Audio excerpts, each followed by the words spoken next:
La hechicera. Los secretos del inmortal Nicholas Flamel de Michael Scott. Novela de realismo mágico en 70 capítulos. Capítulo 21. El Dr. John Dee se paseaba por la explanada de llegadas al aeropuerto de Londres. No se sorprendió al encontrar a un hombre ataviado con un traje de 2 piezas negro, camisa blanca y gafas oscuras, sujetando un cartel con el nombre Dee impreso cuidadosamente en él. El mago había hecho una llamada para informar a las oficinas en Londres de Enoch Enterprises de que iba a llegar.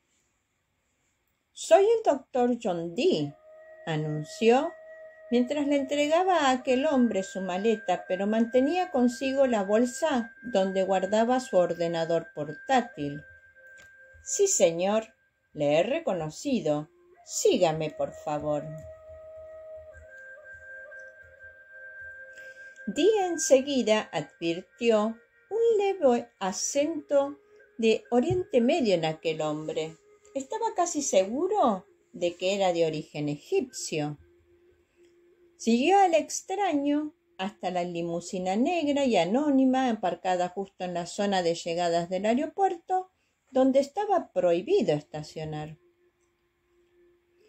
El conductor abrió la puerta trasera y se hizo atrás. En ese instante, las ventanillas de la nariz de Dee captaron un aroma familiar. Y de inmediato se percató de que el coche y el conductor no habían venido de parte de su empresa.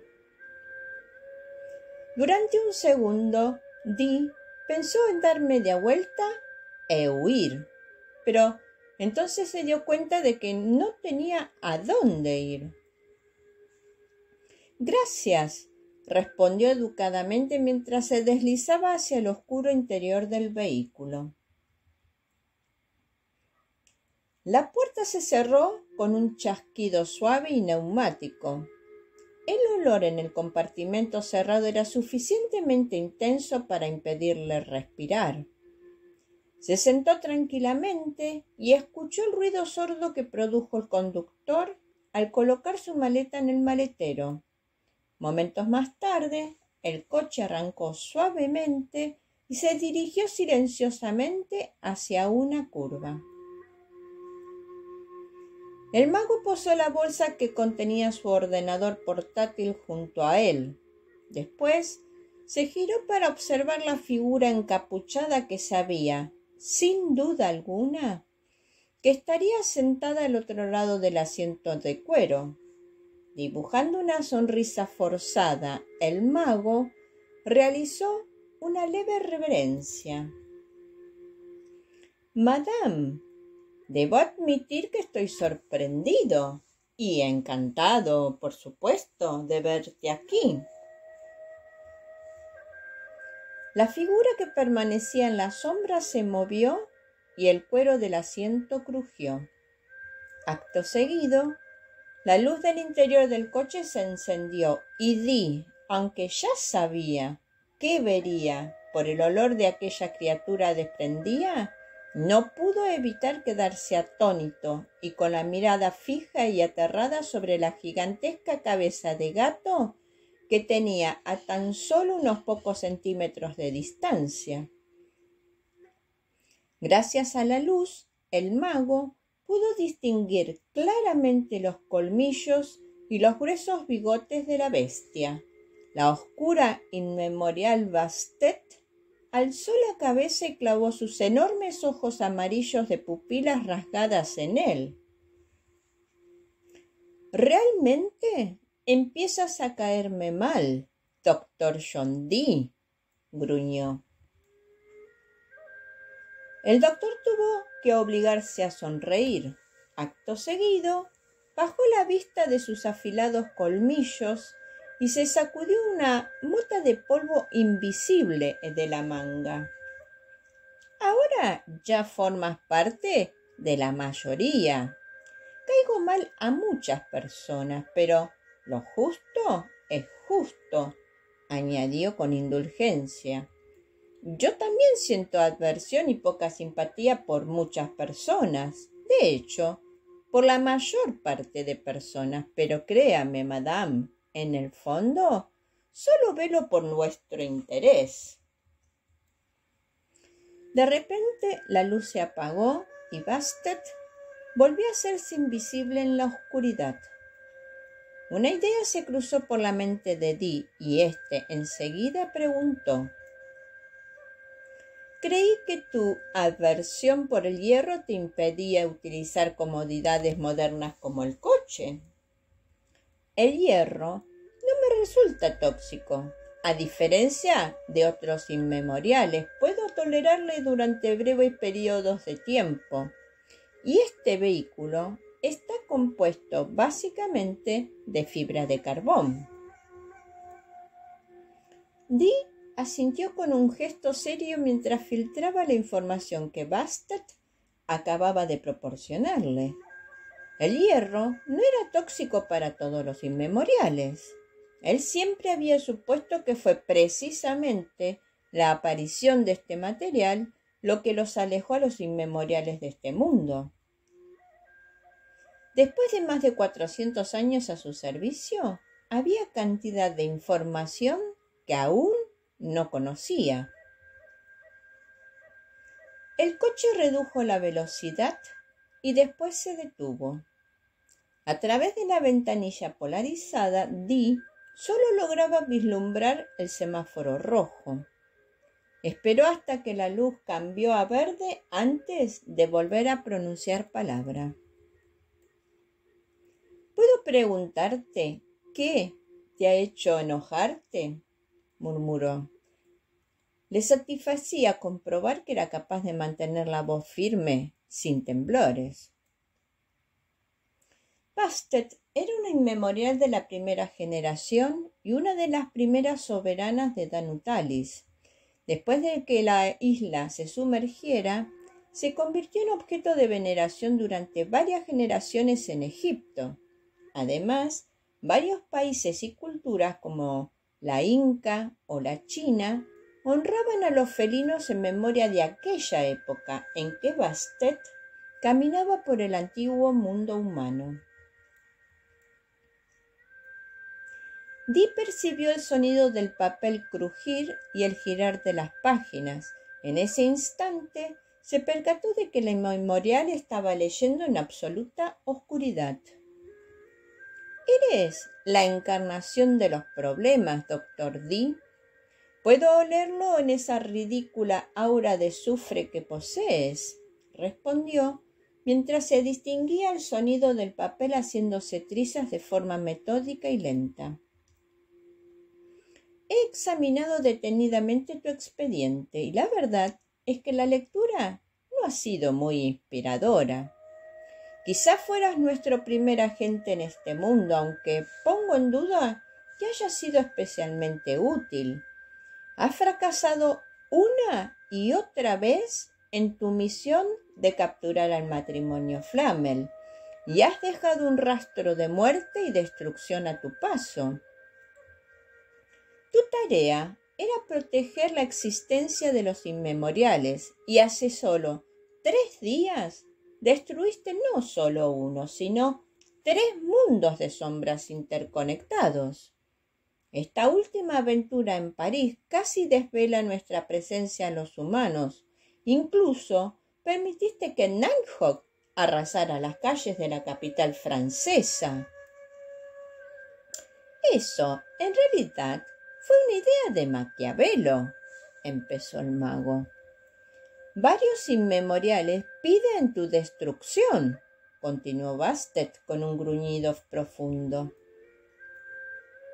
La frase sorprendió tanto al mago que éste se quedó sin palabras.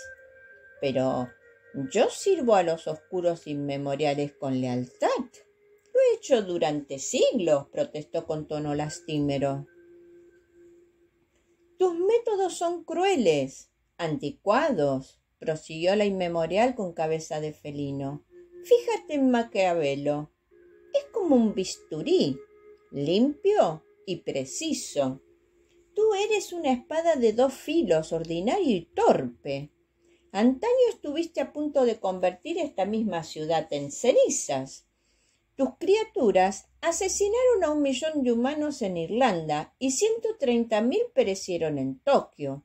A pesar de todas estas pérdidas humanas, no has logrado capturar al matrimonio Flamel.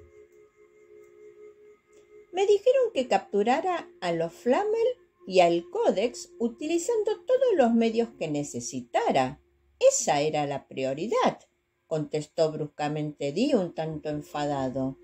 Hice lo que tenía que hacer para lograr el objetivo y permíteme que te recuerde que hace 3 días entregué el libro de Abraham el Mago. Pero incluso en esa misión fracasaste, susurró Bastet. El códex estaba incompleto, faltaban las 2 últimas páginas. La respiración del inmemorial cambió y de repente Dee fue consciente, incluso en la oscuridad que reinaba en el interior de la limusina, de que Bastet había acertado peligrosamente sus puntiagudos colmillos al rostro de Dee. Mago, tú gozas de la protección de un inmemorial muy poderoso, quizá el más poderoso de todos, y ello te ha mantenido con vida durante mucho tiempo, continuó Bastet. Sus ojos amarillos y brillantes cobraban vida en la sombra. Tenía las pupilas tan finas como el filo de un cuchillo. Cuando otros han pedido tu castigo o tu muerte, tu maestro te ha protegido. Pero me pregunto, y no soy la única, ¿por qué un inmemorial como el que te protege utiliza una herramienta tan defectuosa como tú? Esas palabras lo dejaron paralizado. ¿Cómo me has llamado?, murmuró finalmente. Tenía la garganta completamente reseca y sentía que la lengua era demasiado grande para el tamaño de su boca. Los ojos de Bastet centellearon. Una herramienta defectuosa. Dee se quedó sin aliento. Intentó calmar sus latidos que le bombeaban en el pecho. Habían pasado más de 400 años desde la última vez que había escuchado aquellas 3 palabras, pero las tenía perfectamente grabadas en su memoria. Jamás las había olvidado. De muchas formas, esos 3 términos habían determinado su vida. Estaban conduciendo por el corazón de Londres del siglo XXI. El mago cerró los ojos e intentó recordar la última vez que se había sentido así, la última vez que había escuchado aquellas palabras, y sintió que retrocedía en el tiempo hasta situarse en el Londres de Enrique VIII. Ciertos recuerdos, enterrados pero jamás olvidados, le vinieron a la mente. Sabía perfectamente que la inmemorial había utilizado esas palabras a propósito y no por accidente. Bastet le estaba demostrando cuánto sabía sobre él. Era el 23 de abril de 1542, un día lluvioso y frío en Londres, y John Dee estaba frente a frente con su padre, Roland, en la casa que tenían en la calle Stein. Dee tenía entonces 15 años, aunque aparentaba más edad, pero en aquel instante se sintió como un crío de 10. Tenía las manos cerradas en puños detrás de la espalda y era incapaz de moverse. Sentía miedo de pronunciar palabra, apenas podía respirar y el corazón le latía con tal fuerza que todo el cuerpo le temblaba. Sabía que si se movía, aunque solo fuera un ápice, se desplomaría o daría de vuelta y correría por la habitación como un niño pequeño. Si hablaba, no podría evitar romper a llorar, pero no estaba dispuesto a demostrar su debilidad delante de Roland D. Sobre el hombro derecho de su padre, a través de una diminuta ventana, John podía vislumbrar la parte más alta de la Torre de Londres. Se quedó quieto y en silencio, de forma que su padre continuó con la lectura. John Dee siempre supo que era un niño diferente. Cuando tan solo era un crío, ya resultaba más que evidente que poseía un don, una habilidad extraordinaria para las matemáticas y las lenguas. Era capaz de leer y escribir en inglés, en latín y en griego. Además, él mismo se había enseñado francés y algo de alemán. John estaba completamente dedicado a su madre, Jane, quien siempre se posicionaba a favor de él y en contra de su padre dominante. Animado por su madre, John invirtió todos sus esfuerzos en asistir a la institución universitaria de St. John en Cambridge. Pensaba, y tenía la experiencia, de que su padre estaría encantado de tal idea, pero Roland D. era un comerciante textil que ocupaba un puesto poco importante en la corte de Enrique y que incluso sentía cierto temor ante ese tipo de educación. Roland había sido testigo de lo que les ocurría a aquellos hombres de la corte que habían recibido una educación sólida. Era muy fácil ofender al rey, y quienes lo hacían a menudo acababan en la cárcel o muertos y despojados de cualquier tierra o fortuna que poseyeran. John sabía que su padre quería que él siguiera con el negocio familiar, y para ello no necesitaba más educación que la capacidad de leer, escribir y sumar una columna de números. Pero él ansiaba más. En aquel día de abril en 1542 finalmente reunió el coraje suficiente para confesarle a su padre que asistiría a la universidad, con o sin su consentimiento. Su abuelo, William Wilt, había accedido a pagar las cuotas, así que el joven se había matriculado sin el permiso de su padre. De acuerdo, pero si vas a esa escuela, ¿después qué?, preguntó Roland mientras se acariciaba su poblada barba con rabia. Te llenarán la cabeza de tonterías inútiles. Aprenderás tu latín y griego, tus matemáticas y filosofía, tu historia y geografía, pero ¿de qué me sirve a mí o a ti? No tendrás suficiente con eso. Querrás acumular más sabiduría y eso te conducirá a ciertos caminos, hijo mío. Jamás te sentirás satisfecho porque jamás sabrás lo suficiente. Di lo que quieras, respondió como pudo el niño de 15 años. Voy a ir. Entonces te convertirás en un cuchillo tan afilado que apenas resulta útil. Te convertirás en una herramienta defectuosa. ¿Y de qué me puede servir a mí una herramienta defectuosa? El doctor John Dee abrió los ojos y se centró una vez más en las calles del Londres moderno. Apenas mantuvo contacto con su padre después de aquel día, ni siquiera cuando encerraron al viejo en lo más alto de la Torre de Londres. Dee se marchó a Chelmsford y más tarde se fue a la Universidad de Trinity, recientemente fundada. Enseguida se labró una reputación que aseguraba que era uno de los hombres más brillantes de su época.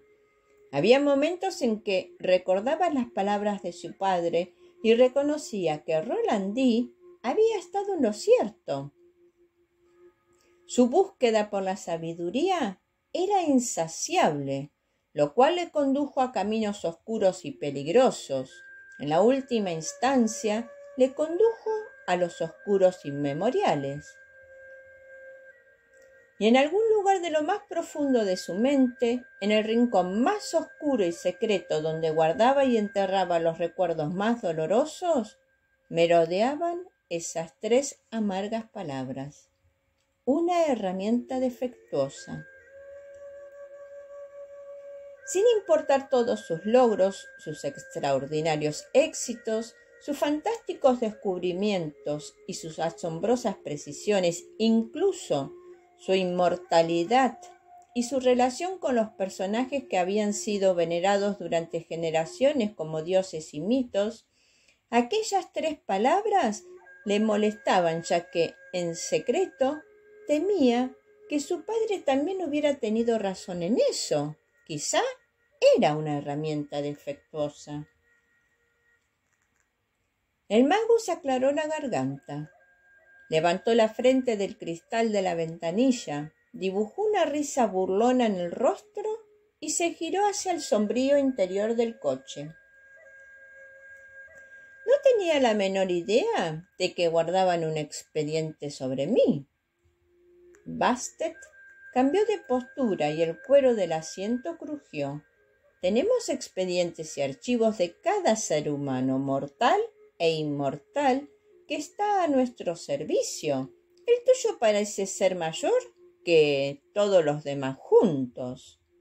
Me halaga. No debería. Es, tal y como te he dicho, una letanía de fracasos. Me decepciona que lo veas de esa forma, dijo Dee en voz baja. Afortunadamente, no respondo ante ti. Respondo a una autoridad más alta, añadió con una sonrisa burlona aún en el rostro. Bastet bufó como un gato cuando le agarran por la cola. Pero basta de cortesías, continuó el mago mientras se frotaba las manos. ¿Qué te ha traído a Londres? Creí que habías regresado a tu mansión de Bel-Air después de nuestra aventura en Valemilly. Hace unas horas, alguien de mi pasado contactó conmigo, informó la oscura inmemorial con un tono de voz que reflejaba su cólera. Alguien que pensé que había muerto. Alguien con quien jamás hubiera querido volver a hablar.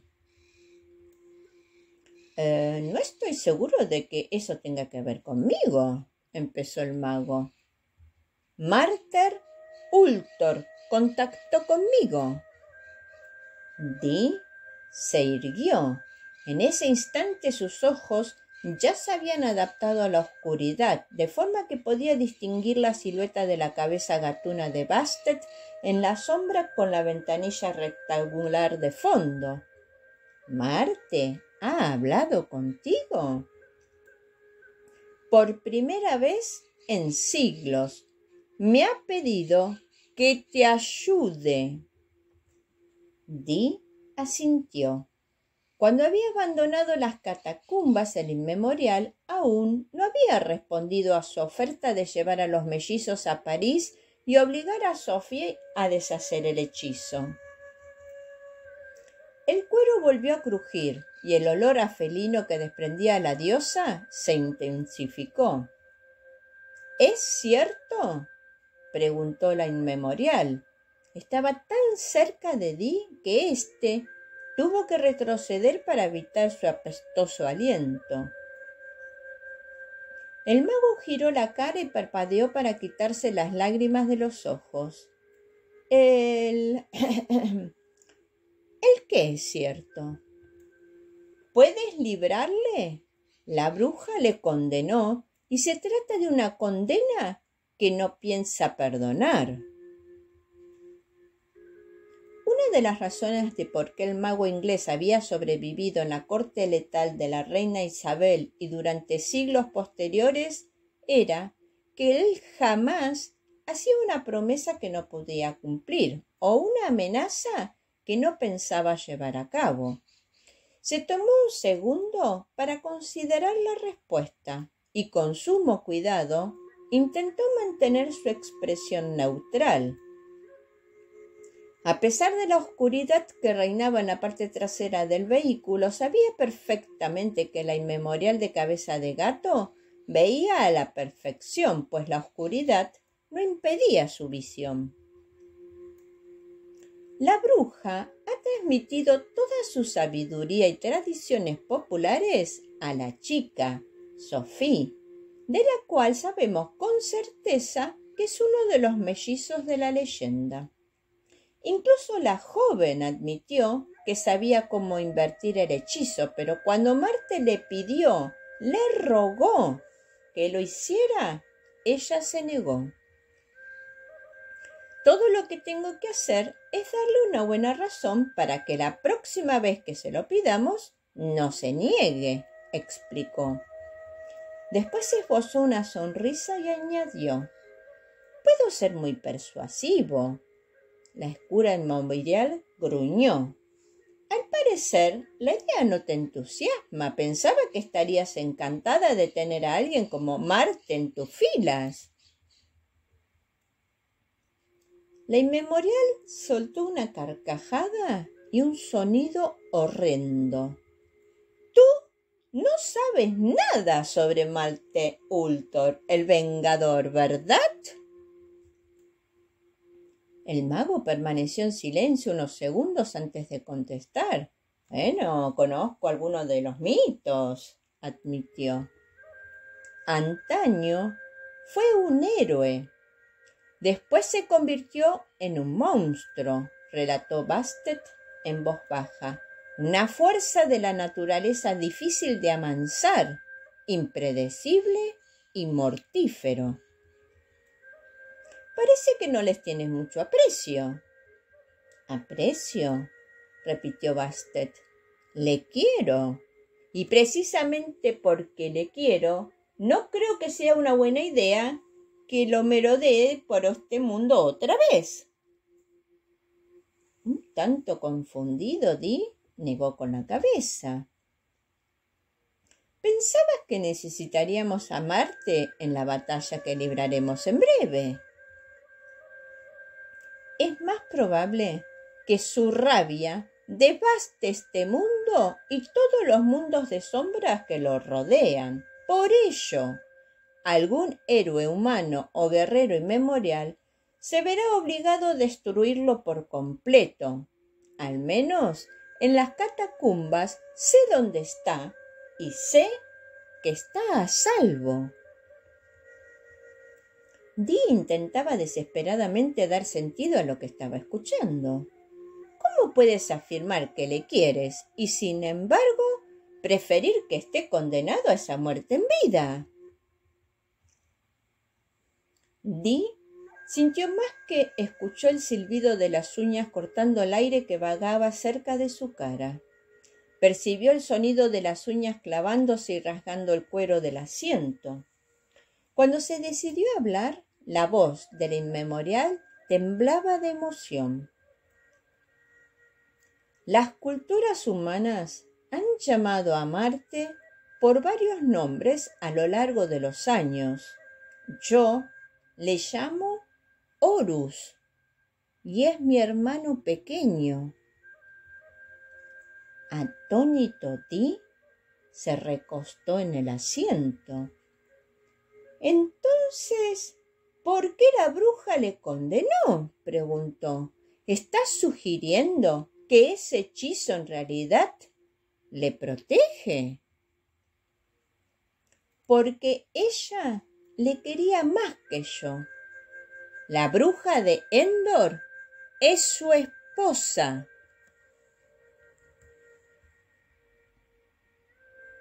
Aunque testigo de este suceso yo no he sido, así me lo han referido. Fifi la Cuentacuentos agradece tu visita. Anhelando que este relato haya sido de tu agrado, te invita a suscribirte a su canal para que cada domingo de sus estrenos puedas disfrutar. Y no olvides la campanilla activar para que YouTube te lo pueda recordar.